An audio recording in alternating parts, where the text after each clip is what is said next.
Ayan na, kinakabit na natin yung EGR tsaka intake manifold. Ayan, malinis na. Ayan. Malinis na yan.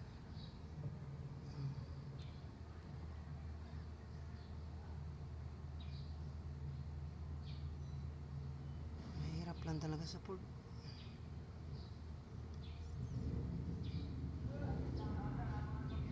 Oy!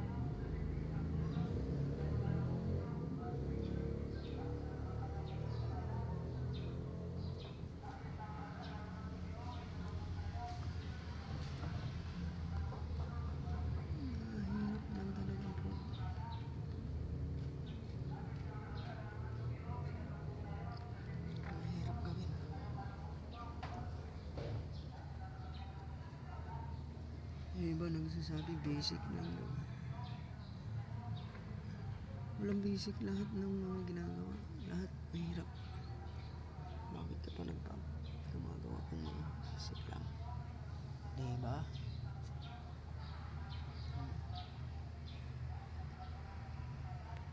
Abangan nyo na lang